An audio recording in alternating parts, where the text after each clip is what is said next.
রূপলী এই শস্যের চাহিদা বছরভর। মৎস্যজীবীদের জাল ভরে যায় ইলশে গুড়ি শুরু হলেই। কিন্তু মাছ ব্যবসায়ীদের অনেকেরই বক্তব্য, এবার বর্ষার ভরা মৌসুমেও বাজারে ইলিশের যোগান চাহিদার তুলনায় অনেকটাই কম।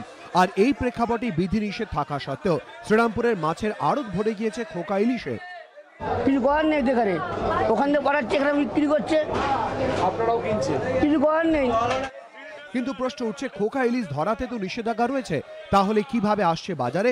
তাহলে কি কোথাও নজরদারির অভাব? মাছ ব্যবসায়ীদের দাবি, দীঘা, মন্দারমণি, শঙ্করপুর থেকে নিয়মিত ছোট ইলিশ পাঠানো হচ্ছে, তাই বাধ্য হয়ে সেটাই বিক্রি করতে হচ্ছে তাদের। গঙ্গার মাঝিরা নিয়ে আসে একদম ছোট ছোট মাছ। আমরা চাই এই মাছ ধরা টোটালি বন্ধ হয়ে যাক।